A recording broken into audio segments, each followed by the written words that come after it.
several true horror stories written by those who experienced them firsthand and posted online for all to read. As with any true story from the internet, the water of truth is often obscured by the disturbed sediment of fiction. What is fact? What is fantasy? You decide. Number 4. This happened about 6 years ago. I lived in an end-unit townhouse next to some pine trees and other trees. Although I had curtains on the bathroom windows, when I was in a rush I just didn't shut them. The shower wasn't in direct view and I would usually put a towel around me once I was out, usually. The window sits above the soaking tub. I suppose maybe I was pretty exposed when getting in or out of the bath. There were no houses behind us, just woods and a road, but the road was way behind the tree line. Anyway, right before we moved in, my neighbour knocked on our door and told my husband I had to come with him, that he had something to show us. In the pine tree area right behind my house there was a folding chair and a wooden seat built into the tree. There were plenty of smoked cigarettes littering the ground and some empty water bottles. When you climb up into the seat you get a perfect view into my bathroom window. My neighbour said he stumbled across it while picking up litter and debris. Crazy, so glad we moved out. Number 3. This happened several months back, and I feel like I'm finally comfortable talking about it. This was one of the most terrifying moments of my life, and it left me traumatised for the last few months. I can still recall it in vivid detail, all up until I blacked out. I'll start from the beginning. It was November the 28th. I had just gotten back from my day at school, and I was reversing my car into the driveway to park it in the garage, when I looked up from my side mirror for a split second to see a rusty, beat-up, tan 80s Cadillac slowly driving by. I noticed that the driver was staring at me. When he saw me that I noticed him staring, he looked back at the road and seemed to speed up a bit, driving away. I brushed it off as just another weird guy who stared at people, nothing too unusual. Fast forward to about 6 PM, I just got back from picking up some Taco Bell and sat down with my mum to watch a movie called Geostorm, which is a really good movie by the way. About halfway through the movie I got up to let the dogs out to go to the bathroom. It was about 7 PM, so it was getting dark outside. The entire time that we were outside I couldn't shake this strange feeling that I was being watched. I looked down my driveway towards the street to see the same beat-up Cadillac parked on the other side of the street. The driver once again was staring at me. And like before, when he saw that I noticed him, he quickly drove away. I went back inside, thoroughly creeped out, and locked the door behind me. My mum asked me why I seemed so shaken, and explained why. He chalked it up to just some creepy guy who liked watching people. We finished our movie and I went into the room to relax for a little bit. About half an hour passes and I hear a car door slam, maybe about a block away. My mind flashes back to the creepy guy and I remember that I locked the door. So I sighed with relief. Then the motion light turns on. I brush it off because the motion light does that sometimes. I'd seen a rabbit earlier, so I figured it was probably just that. I go back to what I was doing for about a minute or two until I hear a quiet, barely audible jiggling sound, just barely loud enough to be heard through my headphones. Suddenly, 3 loud bangs on the door. Keep in mind it's now close to 9 PM. There is no curtains. The air catches in my throat when I see who was knocking on the door. 2 large men, all in black clothing, carrying guns. I quietly and calmly walked into the living room and told my mum to be quiet and hide. I moved as quickly as I could without making noise to Mum's room upstairs and grabbed the gun from beneath her bed. My mum just owns a small Ruger LC380, but it was better than nothing. I grabbed a second magazine just to be safe. While all this is happening, my dogs were barking. I go downstairs to find them all sitting around my mum, growling, backs arched, baring their teeth. My mum was already on the phone with the police. Dogs have a strong sense of danger, so I took that as a sign that these men weren't out to be trusted. I checked my gun to make sure it was loaded and the safety was off, and stood near the door aiming at it. "Who is it?" I yelled. "This is the police, please open the door." I went back to my mum, took the phone from her and quickly asked the dispatcher if there were policemen already at my address, and the dispatcher told me that there wasn't. I explained the situation as quickly as I could before handing the phone back to my mum and resuming my post near the door. "You're not the police! I just got off the phone with the police. I have a gun and you have 10 seconds to get out of here before I open fire at that door and anyone past it," I yelled, trying my absolute hardest to sound intimidating. I checked the gun one last time to make sure that everything was good, and then began to count. The men didn't buy it, began pounding even harder, shouting. I don't remember anything past this point. When I woke up in hospital the following morning, I'd forgotten everything that happened after they began to pound on the door, but according to official police reports and my mum's own recollections of the events, this is what happened.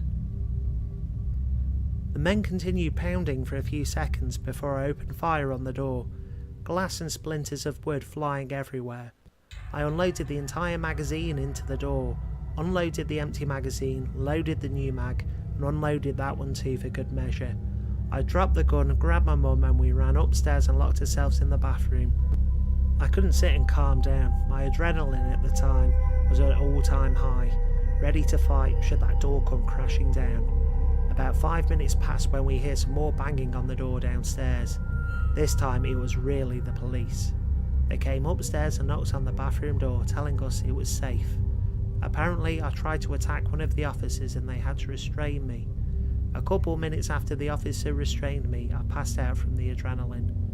Sadly, the cops were never able to catch them, and there were no more reports of men in my area robbing houses. I can only hope that no innocent people were harmed by these monsters. Number 2. Apologies for this being long, I have a habit of rambling. My family has a cabin in a tiny 150 resident hamlet in British Columbia, and it's been a long running tradition for everyone to stay in all summer every year. Because we're there all the time, we generally know all of the locals, minus the few people who rent other cabins from the owners. One particular year when I was freshly 18, I was out there with all of my favourite cousins. Since I was older, I normally took the role of looking out for all of the younger ones, especially the girls. After a late breakfast, we headed down to the beach, which was unusually crowded, since the hamlet was currently celebrating its town days, so there were hundreds of people from neighbouring towns flocking in to party.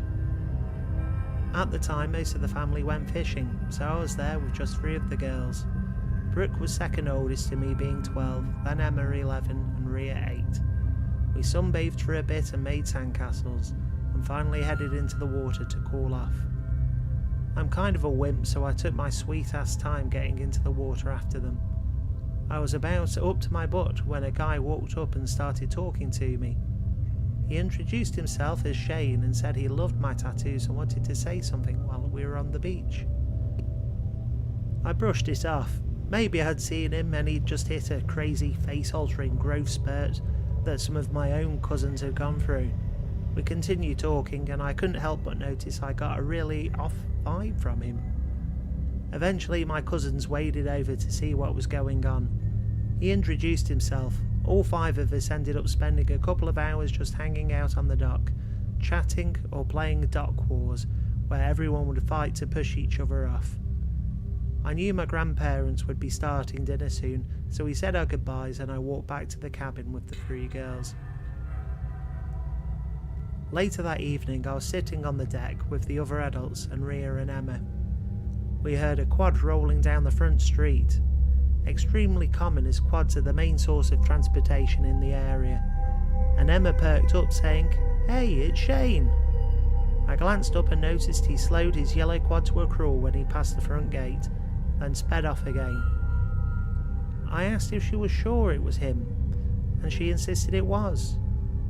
I immediately felt this iffy feeling I had about him intensify, because we never told or showed him where our cabin was. So that meant there were two explanations, both equally unsettling.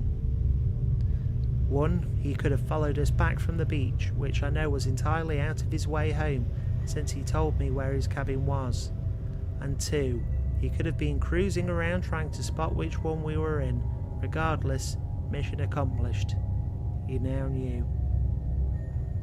The next day, the same three cousins wanted to hike to the rope swing, which was 3 miles down the Trans-Canada Trail that ran directly behind the cabin.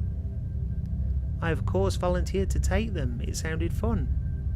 We exited onto the trail through the backyard, and just as we're reaching the old trestle bridge, now just a rickety footbridge, we see a yellow quad coming towards us. We move out of the way and he stops in front of us, and I see it's Shane again. The typical "hey, how you doing?" happened, and before I could stop her, Rhea tells him we're going to the rope swing. I didn't want him to tag along after he went out of his way to find our cabin last night. Thankfully, he said he was heading into the bigger town just now, so we parted ways quickly. 20 minutes later, we're nearing the halfway mark of our journey. For probably the 30th time that day, we hear a quad coming up behind to pass us, so we move over. As soon as he passes, I see it's Shane on his yellow quad. Awesome. Guess he decided to join us after all. I'm not confrontational, so I smile and wave to be polite, and he responds by intentionally spinning his tyres to spray us with the loose gravel and dirt and speeds off. The idiot. My bad feeling about him shot way up, so we turned around and decided just to go to the beach instead. At this point, Brooke told me she didn't like him and gave her the creeps, while Rhea and Emma chimed in with, "Yeah, he's weird." I'm glad they already knew to listen to their instincts too. The next days were uneventful. We only saw Shane in passing on his quad, but I no longer waved at him after he pulled his gravel stunt. The three girls would always alert me and each other if they saw him, which I was thankful for, because he started acting a little hostile when he passed us. He would slow down and crawl past us close enough to almost run over our feet, and speed off while giving us, or just me, the finger. Keep in mind I was never rude to him. Everything seemed cool when we hung out on that one time, and I kept my nicest face on despite being uneasy about his presence, yet he seemingly had some vendetta against me. Maybe I accidentally let on that I didn't want him to join us on the rope swing. I'll never know. About a week later, I was sitting on the deck reading when a group of the kids wanted to go to the general store for candy. I opted out this time. My book was getting really good, so my uncle took all 7 of them to get the snacks, and I jokingly said, "Watch out for yellow quads." 15 minutes later, I hear kids yelling with the distinct voice of my uncle. They ran up the driveway saying, "Shane tried to run over us." What the hell? I ask what happened, and my uncle tells me that while they were leaving the general store, he had spotted the family and apparently made a beeline for them all, speeding up. My uncle stood between the quad and the group, and Shane had turned away at the last second, missing them by inches. Immediately, all of the adults were in a rage, asking who this guy was and why he'd done that. The 4 of us gave the lowdown on him, and they told us to avoid him. Really? We discussed reporting it since it was bordering on violence, but we decided not to for a couple of reasons. Firstly, other than his first name, I had absolutely zero information about him, and secondly, in a small hamlet 1 hour away from the nearest town with emergency services, cops were very, very few and far between. My grandpa said it was unlikely they'd even consider it worth their time, so we dropped it. The rest of the trip was great. No one saw Shane again for the remaining days. I thought the weirdness was over, but unfortunately I was wrong. Because of the circumstances out of my control, I wasn't able to go back to the cabin the next year. The following September we had a big family dinner, which was the first time I got to see some of the cousins in a year. Partway through the night, Emma and Brooke run up to me and say they saw Shane a lot again that summer. My stomach dropped, and I asked them if he kept up to his usual antics. Unfortunately, he had. Since I wasn't there, I guess he switched his main focus to Brooke. Thankfully they were smart girls, so kept avoiding him, even going on missions as they called it, communicating by walkie-talkies to make sure he wasn't around whenever they went anywhere. It honestly made me sad to hear that these kids had their fun, carefree summer tainted by having to watch out for this guy on a yellow quad every day. I couldn't believe he was still bothering them.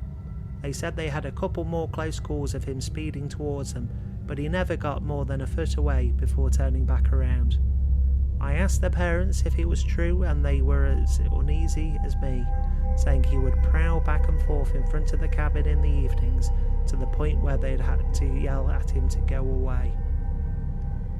I've been back for the summer getaways off and on since then, but I haven't had any more encounters with Shane. I haven't even seen the familiar yellow quad, which makes me think he hasn't been back at all. Brooke, Emma and Rhea continue to make little jokes here and there like, "Don't let Shane get you," when people leave the cabin, but otherwise the whole ordeal has been mostly forgotten. As much as I hate the fact that those innocent little girls got caught up in it, I also know that it was a great lesson to them to trust your intuition about people and be wary of strangers, especially the ones that follow you home and try to run you over. So Shane, if you end up seeing me at the beach again, do me a favour and stay far away from me, especially stay away from my family. Number 1. This story happened to me around 6 months ago. I have lived where I lived for 3 years. It's a nice apartment in an amazing location, but they were built in the late 90s. The last few years the city I live in has had a massive population boom, and people have been non-stop pouring in. With the good weather, amazing economy, cool place to do stuff always. Because of this, I've seen the landlord's staff start to do heavy maintenance on the apartments to bring them up to date to attract more people to them. My neighbour lived in the apartment for something like 6 years before he ended up buying a house and moved. When he moved, the landlord immediately started redoing his apartment as one to bring up to date. The way the apartment layout is there are 2 stories. Where my bedroom is, on the direct other side of the bedroom wall is the staircase in my neighbour's apartment. The way my bedroom layout is has my bed right up against the wall. They were completely stripping this place clean. It was one of the first ones that they did such heavy remodelling to. For weeks I would always see the workers over there painting and redoing the floors. A few days before this happened was no different. I left and saw them doing maintenance on the kitchen. When I came home from work, they were gone for the day. Nothing unusual. The part that is unusual is what happened one particular night. I was awake around 1 AM watching TV in my room, when I heard someone on the other side of the wall slowly walking up the stairs, and very obviously stopping halfway up. Where the person was stopping was directly where my head laid on the other side of the wall. I could feel him listening to me breathing. I immediately turned the TV sound off and sat there extremely quiet and still. I heard nothing for a few minutes, and then after what felt like an absolute eternity, I heard the person start walking the rest of the stairs to the 2nd floor. My survival instinct kicked in instantly. It was very obvious that someone was on the other side of the wall listening to me. I also knew that it was only a few days before this happened that I saw the maintenance redoing that apartment's kitchen. I knew that there was no way someone already moved in that fast. I quietly got out of bed and went to a room where I had a better view of the outside of the apartment. I obviously couldn't see if there was any movement in there from the window, but I had a good angle to see if anyone walked out. I sat there for around 15 minutes just staring outside to see if I saw anything at all. Nothing. I went back into my room and lay down in bed again. I didn't play the TV, I just sat there waiting to hear something again. I was messing around on my phone for around 20 minutes in silence until I heard movement in the stairs again. This time though, the movement didn't start from the top or the bottom, The movement started in the middle of the staircase, meaning that the entire time I was sitting there in silence, the person was just on the other side of the wall listening to my every move. This terrified me, so I called the cops.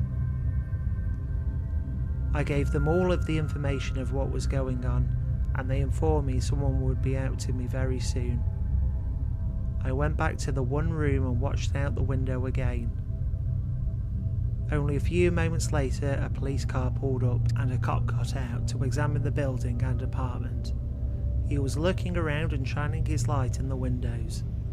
I heard him knock on the door and shortly after could hear him talking to someone, but couldn't make out what they were saying. I was totally puzzled by this. The officer walked over to my door and knocked. I went downstairs and he informed me very nicely that someone just moved in there. I laughed and was completely embarrassed. I even said to the cop that it was a hell of a way to meet your new neighbour. I felt embarrassed, but more importantly, felt very relieved about the entire situation. I brushed off the whole thing as it just being late and my mind playing massive tricks on me. The next day I went to leave my apartment when I saw something that made me stop dead in my tracks.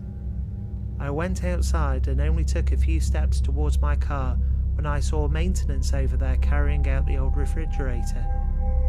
I was puzzled. I walked over to the apartment and I looked in the door that was wide open. The kitchen was still being worked on and not a single piece of furniture could be seen. I was legitimately speechless. I walked over to the maintenance man and said, "Didn't someone move in there?" He informed me no, and that the apartment wouldn't be ready for showings until at least 3 weeks. I ran back upstairs into my apartment and called my landlord. I asked her if someone is staying there and she said absolutely not. I told her about what I experienced the night before. She was floored. She told me that they would change the apartment's locks immediately. She also suggested that I call the non-emergency line to the police department and inform them that no one lives there. I did just that and they asked me to come down to the station. I told them all of the information in detail of what happened. They were able to quickly figure out what officer came out to check the situation so he could help identify the person who answered the door. The officer described the man in detail. I confirmed that I've never seen him around the apartments before. There was a search around town for a few weeks until the whole thing just sort of fizzled out, and I stopped hearing about it and started seeing less and less patrol cars randomly in the parking lot.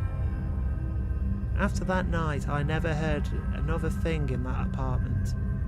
Around a month later, an old couple moved in and they were very nice. When I saw the moving van pull up, I went out to introduce myself to them, but to be completely honest, the only reason I went out there was to see if any of them matched the description of who the cops saw. Not even close. I'm certain that the person who was in that apartment got away with it. I had an extremely hard time sleeping the following weeks of that happening to me. I actually ended up moving my bed into the smaller second bedroom because it bothered me so much. I have zero idea what the intentions of the person was or what he was doing in that staircase, but it's easily one of the most chilling things that ever happened to me. So, random man listening to me asleep? Let's not meet again. Well, fact or fantasy? You decide. Thanks for watching. Please subscribe as it really helps me out, and I'll be back with more soon.